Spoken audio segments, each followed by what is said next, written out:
It's the lovelies. It's so good to be here with you. Hey there, Facebook. Talk about technical difficulties at the top of the open. Ugh, gotta hate that. I'm Donna Hoffman. Welcome, welcome, welcome. Every Tuesday, we stop what we're doing here in our luxury design company, and I come out here and I teach you a lesson. Why? Because I love you. I love being with you. I've been called one of the country's leading interior design coaches. I love empowering design lovers and design enthusiasts like you across the U.S. and beyond. We have followers now really kind of all over the world, which is great.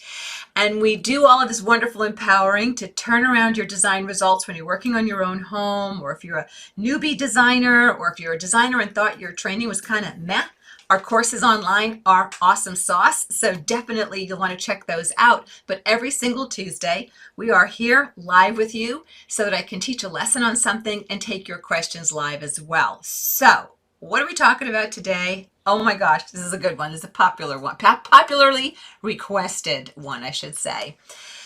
The recliner. Should I call it the dreaded recliner? I could call it some other things, but this is a G-rated feed, so I will just call it the damned recliner. Is that G-rated? Are you allowed to say that? They don't really say that in the Disney flicks, I guess, but I get your letters and your emails, I should say. So I know what you guys are calling those recliners that the hubs just tend to love. What up? Well, here's the weird thing about recliners. Yeah, people who love them think they are the world's most comfortable thing ever, ever, ever. And people who find that they're ugly think that they are the ugliest thing ever, ever, ever, to include design lovers like you and also members of the professional design community until recently. Because finally, hallelujah, furniture manufacturers started to get wise. And I remember about 3 years ago being in a showroom talking to a showroom owner in New York, and I was talking about the recliner because I was standing near a great looking chair, and I said, Adriana, what is this? And she said, oh, that's a recliner. I said, you've got to be kidding me. It's beautiful. And she said, the furniture world is finally starting to listen. And more manufacturers have been hopping on and creating good-looking furniture that happens to be a recliner. Yes, you will still see the lumpy brown recliner out there. Hope you're not doing that one.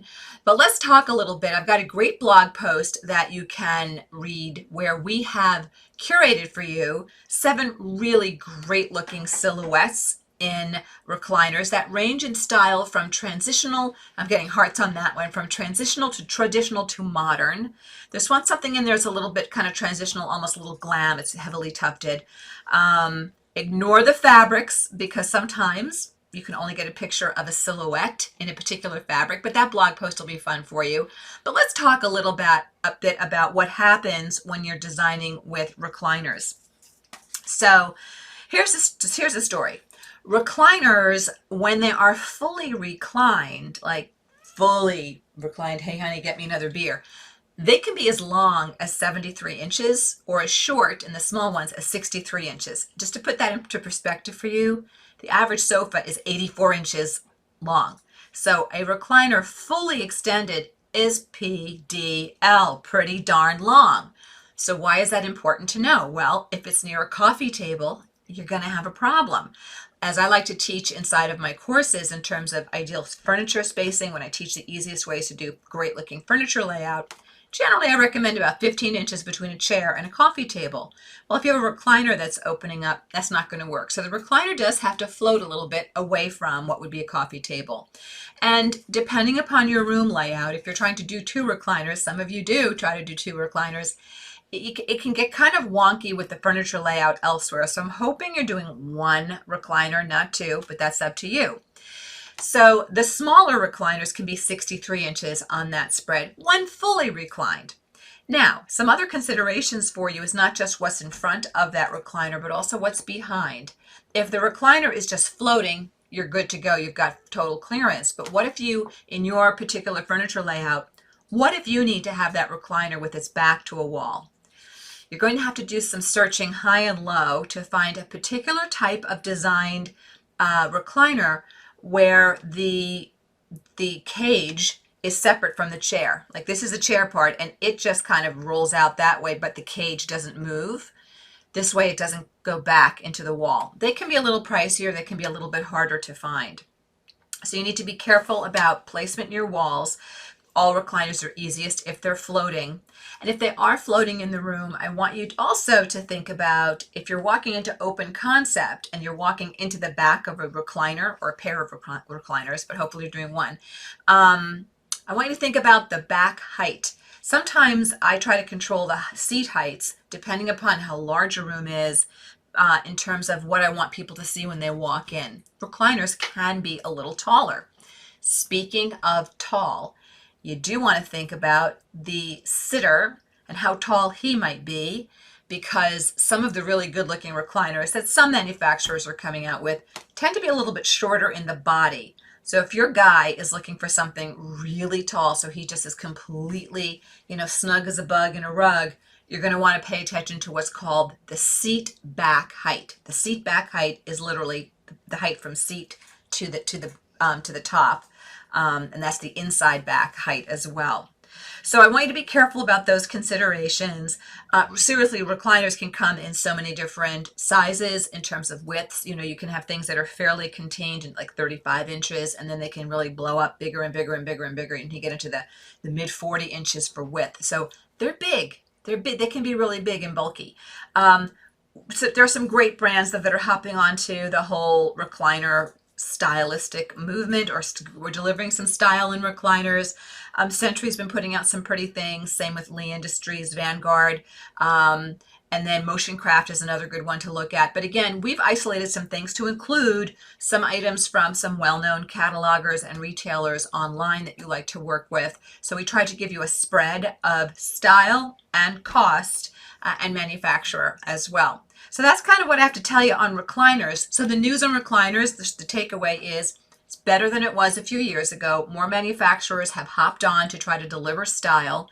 You can truly find so much more beyond the lumpy brown recliner now. I'm getting thumbs up on that one. Some with like really great exposed wood arms if you're modern, or really wonderful track arms if you're uber modern, great transitional looks, and of course traditional looks. And there was a time where recliners tended to be skew fairly popularly more toward that traditional styling. Maybe not popularly from a consumer perspective, but that's what manufacturers were putting out as well. So if you have a question about a recliner issue that you're dealing with, feel free to pop that in. I want to let you know that next week we are here every single Tuesday, 4 p.m. Every single Tuesday, 4 p.m. Eastern. And this coming Tuesday, we're going to be doing a topic called Interior Design After a Tough Time in Life. Interior Design After a Tough Time in Life.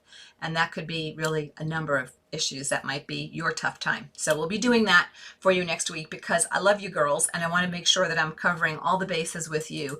Designing your home is not just about getting out a measuring tape and buying a stick of furniture. It's about the way you feel in that space, the way you feel in your life in that space, how you feel as you're designing, confidence issues. There's so much that goes into it. So when you think about mind, body, spirit, I think about home, mind, body, and spirit as I try to support you with everything that I can here. Alrighty, so I'm getting hearts and love and flowers on that. So if you've got a question, feel free to scooch them in. Is there anything else I want to tell you? I think I said it all. Kaboom. Okay, so let's see who has what to say to me here. All right, Judy's saying she loves me too. Thank you, Judy. Margaret has joined. Amy is saying this is a great topic. Rita is saying she loves this page. Well, this page loves you back, Rita. Tell all your friends, all your Design Diva buddies.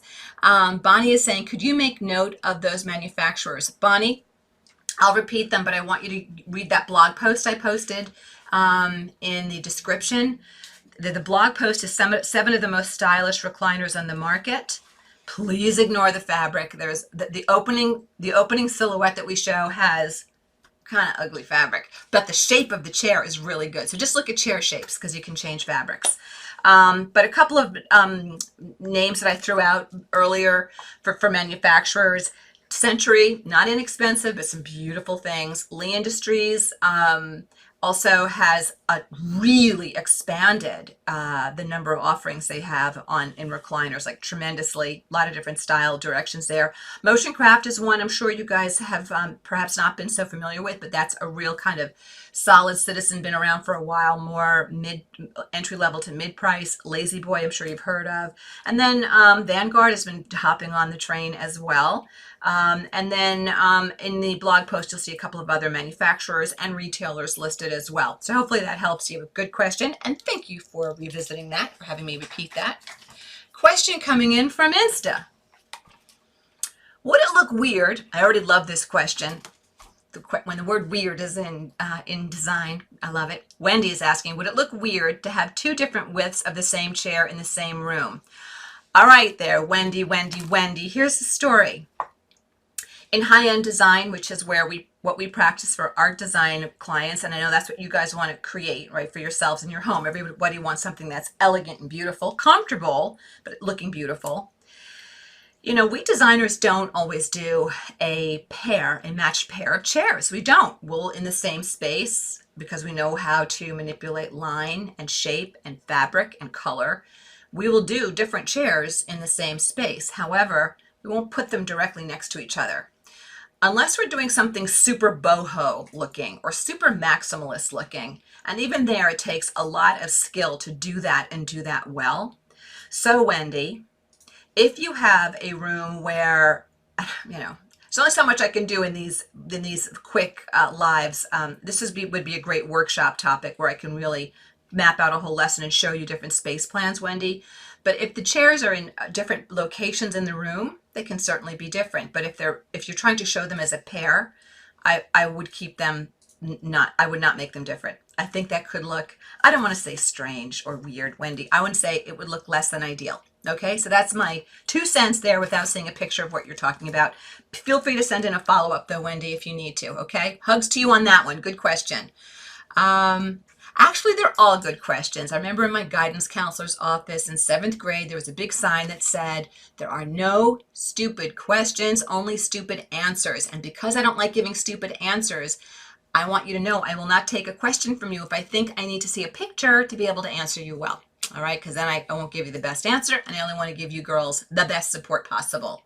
Sherry is saying, can you, okay, I already repeated those brands. I already said that one. So Sherry, good question. Glad I got that one to you as well. You and Bonnie are thinking alike. Great minds work in the same direction, right?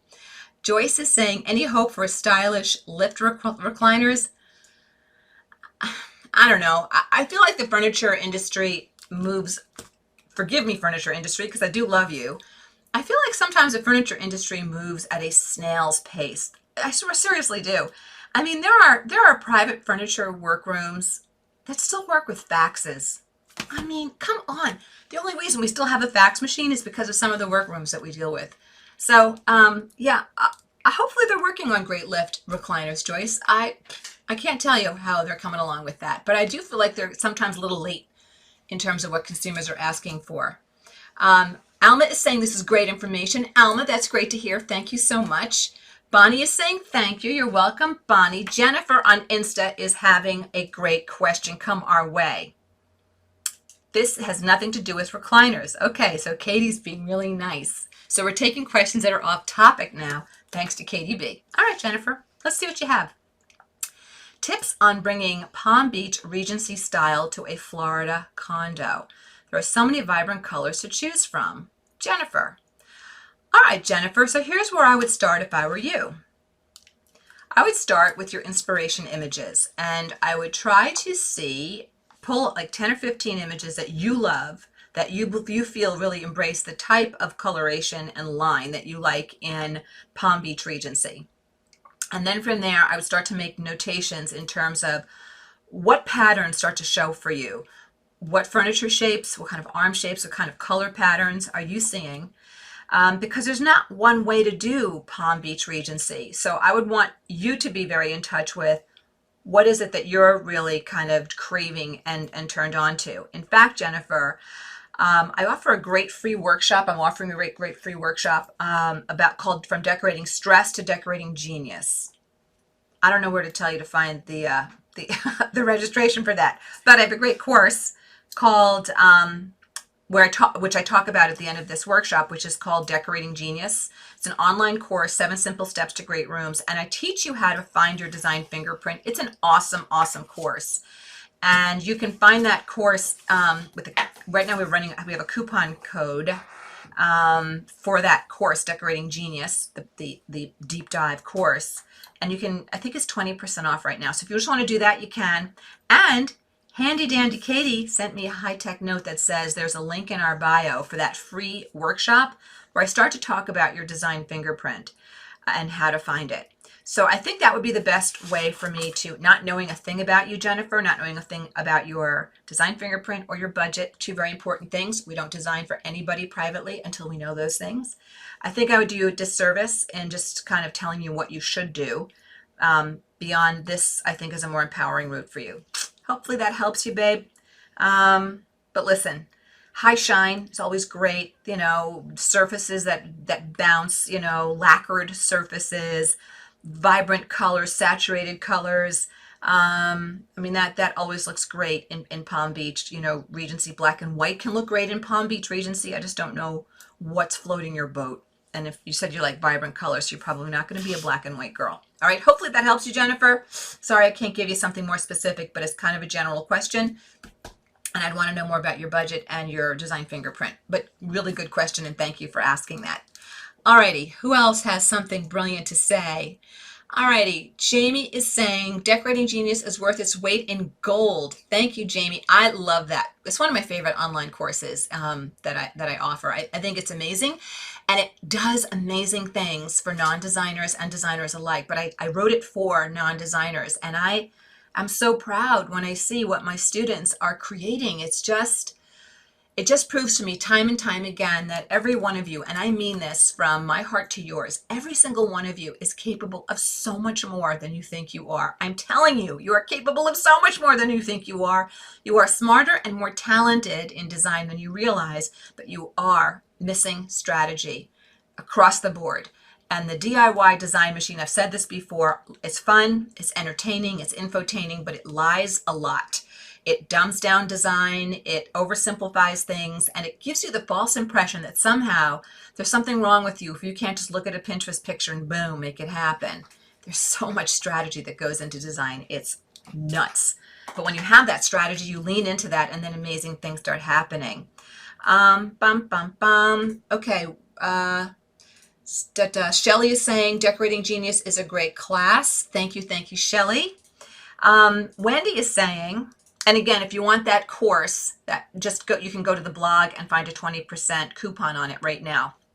But if you want a free workshop where I talk about that course as well as teach great stuff, go to the link in our bio. I have so many pieces of paper here. I'm just like floating in paper. Wendy is asking a follow-up. All right, we'll go there. Wendy is saying, are there particular features, itchy nose, are there particular features we should look for when trying to purchase a long-lasting chair? Wendy, this is such a perfect question and timely. I don't care if you're purchasing a recliner, an accent chair, a demi chair, a club chair, a demi club or full club. Here's the thing. I am helping my sweet, adorable daughter who is being promoted into a job in New York, and I'm helping her pick out furniture for her new apartment. She's been saving, living at home saving. And she keeps finding things on some of these lowest cost websites, and it looks gorgeous in the picture, you know, and then you try to sit in things and it's a disaster. And so I took her over to a very well-known, popular, low-cost store that you guys buy a lot of accessories in. We too do that as designers if we're running out of things and we have to do a quick accessory pull for a project or for a photo shoot. But anyway, while we were in this low-cost store, I said, hey, Anna, why don't you sit in some of those chairs? Hey, Anna, why don't you open the drawers on some of those low-cost dressers? Here's the basic truism for all of furniture, my lovelies, whether it's a chair, a recliner, or beyond. There is no such thing as getting something for less. In the furniture world, you will get something less for less. Manufacturers will pull guts out. They will pull out fabrication issues that lead to comfort and last. So for an example, not in a chair, but I'll get to the chair thing, Wendy. So with dressers, for example, Anna was looking for a cute little 2-door chest for a small area of this very tiny apartment, cute apartment. And interestingly, we have a 2-door chest in our home. And she said, well, I'd love something like that. I said, well, that's a little bit big. You'll need something smaller. But as we looked in this store, she said, Mom, it looks like Barbie furniture. I said, I know. So if a chest is normally about 32 high or 30 inches high, these chests were 28 inches high. If a chest would normally be between 18 to 22 inches wide, these chests were 10 and 15 deep. So by the time you put a drawer in them, the guts of the drawer took up so much space that there was no room inside the drawer. So, she said, this is frustrating. These prices are so great. I said, they're great, but look at what you're getting. You're getting less. There's no such thing as getting something for less. You get something less for less. Now, you do have to, all of us have to live to our budget, buy what we can afford. But within that, I'd like you to buy the best you can afford. So the first thing I'm going to say to you, Wendy, to look for, I wouldn't look to the furniture first. I would look to the manufacturer/retailer. I would Google complaints about a retailer before you give them your money. I would Google complaints about a manufacturer's recliners or chairs before you purchase them. If people are saying, rickety, the arm is loose, stay away. There was a store my daughter wanted to do business with. I said, Anna, did you look at the Google reviews? There were people posting things like, good luck getting your furniture out of this store. So be really careful. Again, I love furniture stores. I love manufacturers as well, but not all furniture stores are created equally, and not all manufacturers are either. Manufacturers are trying to land something at a price that you will pay. So are stores. So be real careful that you keep your beautiful, gorgeous eyes wide open and that savvy design diva brain of yours turned on so that I got to be careful. If I see lowest priced goods, I should be suspicious that something's happening here. It's probably not as good as it looks online. Got to be careful. If I want to take the risk, I better know what are my return options on that. So that's where I would start, Wendy, in terms of your quality quest. And then beyond that, I would say too, with chairs, you want to try to get at minimum as high density of foam in your seat as possible. I love 8-way high-end tide. I do. You're only going to find that in higher priced goods. You will see a lot of something called a sinuous S curve. It's a drop-in cage, if you will, that gives the spring to chairs. I have sat through more manufacturers' presentations during Market Week or wherever where they tell me how great that is. I still think 8-way hand tying is the best way to go, but it's pricey. So manufacturers have tried to find a lower cost option. And I think they just try to do a really great sales presentation to we in the design community, about that. So I would look for the highest density foam you can find. If you can't do springs inside your cushions, if you can't do 8-way hand tied, at least try to do something with an S drop-in box.